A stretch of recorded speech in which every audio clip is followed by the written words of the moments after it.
Are we only half alive? 매일 성경 묵상을 돕는 해설 가이드입니다. 안녕하세요, 묵상코치입니다. 함께 읽고 나눌 말씀은 룻기 3장 14절에서 4장 6절까지 말씀입니다. 룻에게 보낸 보리를 통해 나오미에게 룻의 제안을 받아들이겠다라는 의사를 표현한 보아스는 지체하지 않고 당장 장로들과 기업 물을 자를 성문에 불러 장로회의를 엽니다. 여기서 보아스는 기업 물을 자에게 기업을 물을 뿐 아니라 룻과 결혼해서 죽은 자의 가문을 세우리라는 요청을 합니다. 하지만 기업 물을 자는 자신에게 손해가 하는 제안이기에 기업 물을 권리를 보아스에게 넘기게 됩니다. 14절에서 18절에 있겠습니다. 룻이 새벽까지 그의 발치에 누웠다가 사람이 서로 알아보기 어려울 때에 일어났으니 보아스가 말하기를 여인이 타작마당에 들어온 것을 사람이 알지 못하여야 할 것이라 하였습니다. 보아스가 이르되 내 겉옷을 가져다가 그것을 펴서 잡으라 하매 그것을 펴서 잡으니 보리를 6번 대어 룻에게 지워주고 성읍으로 들어가니라. 룻이 시어머니에게 가니 그가 이르되 내 딸아 어떻게 되었느냐 하니 룻이 그 사람이 자기에게 행한 것을 다 알리고 이르되 그가 내게 이 보리를 6번 대어 주며 이르기를 빈손으로 내 시어머니에게 가지 말라 하더이다 하니라. 이에 시어머니가 이르되 내 딸아 이 사건이 어떻게 될지 알기까지 앉아있으라. 그 사람이 오늘 이 일을 성취하기 전에는 쉬지 아니하리라 하니라. 자신이 할 수 있는 모든 일을 한 룻은 보아스의 말대로 새벽까지 그의 발치에 누워 있었습니다. 여기서는 어떤 성적 의미도 없는 단순히 쉬거나 잠을 자기 위한 행동입니다. 들추고라는 단어가 빠져있는 것을 통해 알 수 있습니다. 룻은 자다가 사람들이 서로 알아보기 어려운 새벽 미명에 일어났습니다. 그리고 보아스는 일어난 그녀에게 사람들이 여자가 타작마당에 들어온 것을 알지 못하게 하라고 당부합니다. 이것은 아무에게도 들키지 말고 조용히 돌아가라는 의미로 보아스는 끝까지 룻의 명예에 신경을 쓰고 조심하게 합니다. 또 겉옷에 보리를 6번 대어 룻에게 지어주고 성읍으로 들어갑니다. 젊은 여자가 어깨에 짐을 지고 갈 정도면 적지 않은 양으로 보입니다. 룻이 돌아오자 시어머니는 자초지정을 묻습니다. 어떻게 되었느냐로 번역하지만 원문은 너는 누구냐 입니다. 이것은 나오미가 룻임을 몰라서 묻는 질문이 아닙니다. 바로 뒤에 내 딸아 라는 혹경이 따라오기 때문입니다. 룻에게 어떤 일이 일어난지를 묻는 질문입니다. 계획이 성공하여 이제 보아스의 아내가 되었느냐고 묻는 것입니다. 이에 룻은 보아스가 자신에게 한 일을 나오미에게 다 들려줍니다. 앞에서는 보아스가 아무 말 없이 보리를 주었다고 표현하였지만 여기서는 시어머니에게 빈손으로 가지 말라는 말을 전함으로 보아스가 룻에게 보리를 준 이유를 설명한 것입니다. 앞에서 생략한 정보를 지금 제공하는 지연의 방법을 사용하여 반복을 피하고 좀 더 극적인 재미를 더하고 있습니다. 보아스가 보리를 준 이유는 나오미에게 자신의 룻과 결혼할 의사가 있음을 간접적으로 피력하기 위함입니다. 여기서 빈손이라는 단어는 1장 21절에서 비어 돌아오게 하였다에 사용된 단어로 나오미의 텅 빈 상태가 보아스에 의해 점점 채워지고 있음을 간접적으로 알려줍니다. 이제 나오미는 보아스의 생각을 분명히 알게 되었고 룻에게 일이 어떻게 될지 알기까지 앉아있으라고 합니다. 보아스가 일이 성취되기 전까지 쉬지 않을 것이기 때문입니다. 여기서 앉다와 쉬지 않다가 대조를 이루는데 이제 룻이 할 일은 다 했으니 가만히 결과를 기다리는 일만 남은 것입니다.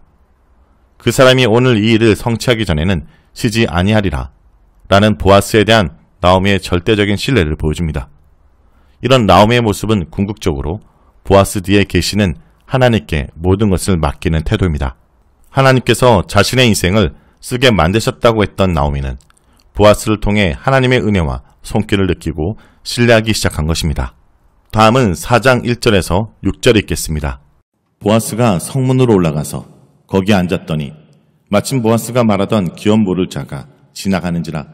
보아스가 그에게 이르되 아무개여 이리로 와서 앉으라 하니 그가 와서 앉음에 보아스가 그 성읍 장로 10명을 청하여 이르되 당신들은 여기 앉으라 하니 그들이 앉음에 보아스가 그 기업 물을 자에게 이르되 모압 지방에서 돌아온 나오미가 우리 형제 엘리멜렉의 소유지를 팔려 함으로 내가 여기 앉은 이들과 내 백성의 장로들 앞에서 그것을 사라고 내게 말하여 알게 하려 하노라. 만일 내가 물으려면 물으려니와 만일 내가 물으지 아니하려거든 내가 구하여 알게 하라. 내 다음은 나요. 그 외에는 물을 자가 없느니라 하니 그가 이르되 내가 물으리라 하는지라. 보아스가 이르되 내가 나오미의 손에서 그 밭을 사는 날에 곧 죽은 자의 아내 모압 여인 루색에서 사서 그 죽은 자의 기업을 그의 이름으로 세워야 할지니라 하니 그 기업 물을 자가 이르되 나는 내 기업에 손해가 있을까 하여 나를 위하여 물으지 못하노니 내가 물을 것을 내가 물으라. 나는 물으지 못하겠노라 하는지라. 룻을 집으로 보낸 보아스는 다른 곳으로 가지 않고 바로 성문으로 갑니다. 조금도 지체하지 않고 룻과의 결혼 문제를 결정짓기 위해 섭니다. 성문은 고대사에서 중요한 재판과 결정들이 이루어지는 장소입니다. 그곳에서 보아스는 마침 그곳을 지나는 기업 물을 자를 불러 앉힙니다. 여기서도 우연의 요소가 나타나며 보이지 않는 하나님의 손길이 역사하고 있다는 것을 보여줍니다. 구약에서 어떤 사람을 소개할 때 이름은 중요한 요소 중 하나인데 여기서는 기업 물을 자 이름이 언급되지 않다라는 것은 보아스의 대두되는 역할에 그칠 것임을 보여줍니다. 보아스의 주도로 장로회가 열리게 되었습니다. 보아스는 장로들 앞에서 기업 물을 자에게 부른 이유를 설명합니다. 이어서 나오미를 소개하며 모압 지방에서 돌아온 여자로 우리 형제인 엘리멜렉의 소유지를 팔려고 한다고 합니다. 나오미가 모압 지방에서 남편과 아들이 있고 돌아왔다라는 것을 모든 베들레헴 사람들이 알고 있었습니다. 그런 나오미가 남편의 땅을 팔려고 내놓았다고 말합니다. 하지만 땅을 판다는 것은 일반적인 상업 매매와는 다릅니다. 이스라엘에서 땅은 매매의 대상이 아니기에 단지 땅에 대한 사용권만 오고 갈 수 있습니다. 신명기법에서 땅의 경계표를 옮기지 말라라고 하였기 때문입니다. 다만 기근이나 궁핍하게 될 경우 곡식을 얻고 몇 년 동안 사용권을 넘길 수 있었습니다. 하지만 이것도 중간에 돈을 갚을 수 있거나 다른 친척이 대신 갚아주면 땅을 찾을 수 있었습니다. 이때 땅값 대신에 지불해주는 사람이 기업을 무르는 자이며 이 경우 땅은 원래 주인에게 돌아가게 됩니다. 하지만 이렇게 땅을 되사줄 사람이 없으면 되찾아오지 못하다가 안식년에 돌려받거나 그래도 안되면 희년에 되찾을 수 있습니다. 그러므로 여기서 땅을 판단하는 것은 사용권을 도로 가져오게 하는 일이었습니다. 4절에서 보아스는 증인들과 장로들 앞에서 그 기업 물을 자의 권리가 그 사람에게 있다는 것을 알려주었습니다. 그리고 그에게 그 권리를 행사할 의사가 있는지 그가 거절하면 자신이 그 다음 사람이라고 알려줍니다. 기업 물을 권리는 가까운 친척이 우선권을 갖기 때문입니다. 이에 대해 가까운 친척은 자신이 물으겠다고 대답합니다. 이 경우 나오미는 상속자가 없으므로 사용권을 찾아오는 기업 물은 자에게 땅이 돌아가게 됩니다. 구약에서 땅은 아들이나 딸에게 상속되고 아내나 며느리에게는 상속되지 않기 때문입니다. 이런 대답에 보아스는 한 가지 조항을 더 말합니다. 나오미에게 사용권을 사용하는 것은 곧 죽은 자의 아내 룻에게 사는 것이고 그러면 그 기업을 죽은 자 이름으로 세워야 할 것이라고 합니다. 즉 땅을 되찾아 죽은 자 곧 룻의 남편 이름으로 기업을 세워야 한다고 하였습니다. 여기서 룻에 대한 호칭이 달라집니다. 이전까지는 룻은 모압 여인 혹은 나오미의 며느리로 불렸지만 여기서는 죽은 자의 아내, 즉 말론의 아내로 불립니다. 이것은 그녀에게 땅에 대한 권리가 있다는 것을 알려주는 것이며 이것은 땅을 되찾아 룻의 가문에 돌려주라는 것입니다. 그런데 룻에게 땅이 가게 하려면 기업 물을 자가 룻과 결혼하여 아들을 얻게 해줘야 합니다. 이것이 죽은 자의 기업을 그의 이름으로 세우는 계대결혼 제도의 조항입니다. 지금 보아스는 기업 물을 자에게 계대결혼까지 하라고 말하는 것입니다. 이렇게 되어야 온전히 나오미와 룻의 가문이 땅을 돌려받게 되고 그 가문이 다시 이어지게 되기 때문입니다. 이것은 기업 물을 자의 일반적 역할을 넘는 것이며 이렇게 하면 기업을 무르는 사람에게 손해가 납니다. 처음에 이 기업을 물을 자는 나오미와 룻에게 자손이 없기 때문에 땅을 물려주면 그 땅이 자신의 소유가 될 것이라고 생각하여 흔쾌히 수락했습니다. 땅 매매가 안 되는 이스라엘에서 땅을 늘릴 수 있는 절호의 기회였기 때문입니다. 그런데 자신이 땅을 찾아 나오미와 룻에게 주어야 한다고 하니 이를 거절합니다. 여기서 자신이 무르지 못하겠다는 것을 두 번이나 말하여 강조하고 권리를 보아스에게 넘깁니다. 기업 물을 자가 자신의 권리를 포기하자 보아스는 드디어 룻과의 약속을 지킬 수 있게 되었습니다.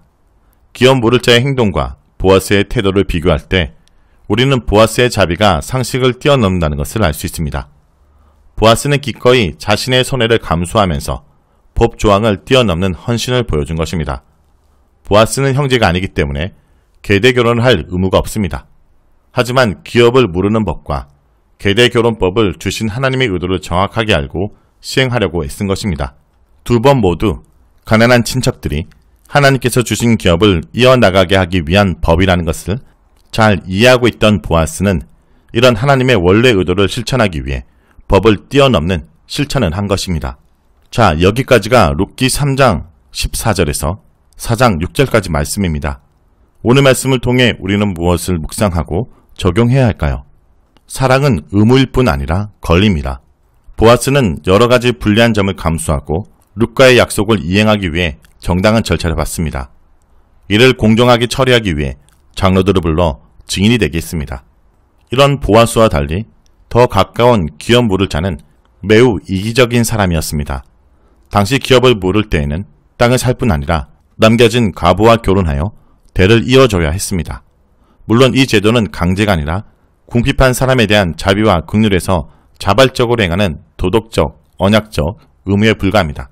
그래서 더 가까운 기업 물은 자는 이 일을 피하려고 하고 보아스는 오히려 이것을 적극적으로 이행하려고 합니다. 성도 여러분, 그리스도인에게 사랑의 실천은 단지 의무로 끝나지 않습니다. 오히려 사랑할 수 있는 권리를 가졌다라는 것을 잊지 않고 그 사랑의 권리를 누리는 주의 백성들이 되길 간절히 기도드립니다. Embers drifting in the night, looking, wandering all the time. We seek a kingdom.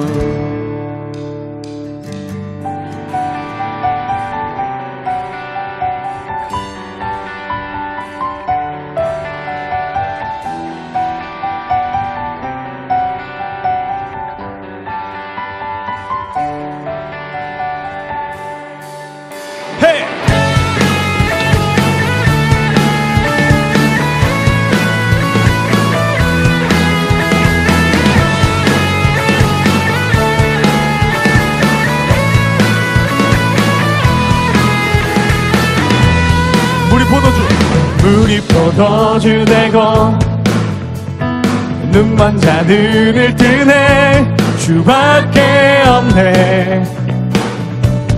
주밖에. 어둠을 비추시며 우리를 일으키네. 주밖에 없네. 주밖에.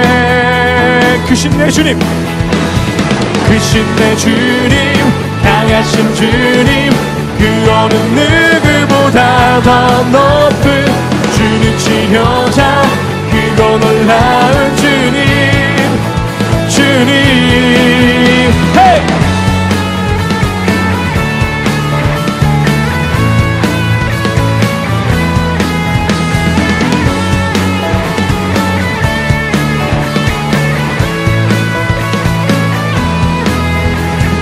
One, two, three, hey! 물이 포도주 되고 눈먼 자 눈을 뜨네. 주밖에 없네. 주밖에. 어둠을 비추시며 어둠을 비추시며 우리를 일으키네. 주밖에 없네. 주밖에. 크신 내 주님, 크신 내 주님, 강하신 주님, 그 어느 누구보다 더 높은 주는 치료자, 그도 놀라운 주님. 주 크신 내 주님, 크신 내 주님, 강하신 주님, 그 어느 누구보다 더 높은 주는 치료자, 그거 놀라운 주님, 주님. 헤이!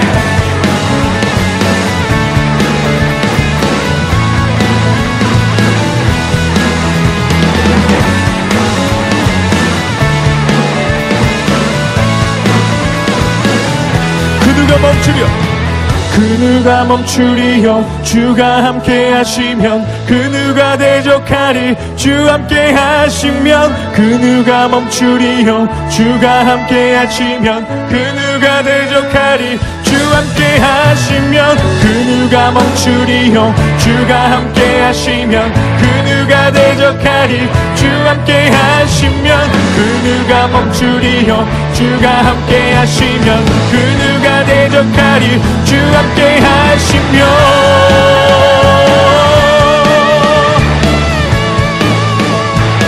주 함께 하시면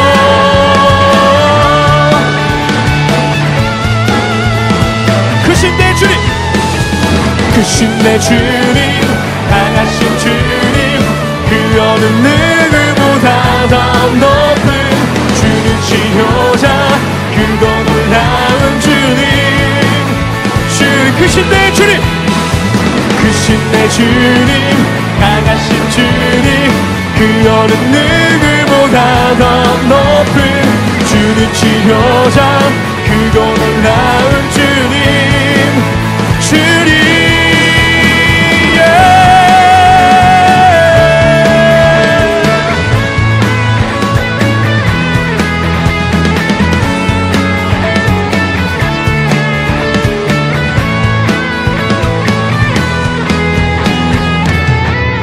아멘 크신 내 주님 주님 홀름은 받아주시옵소서 아멘 아멘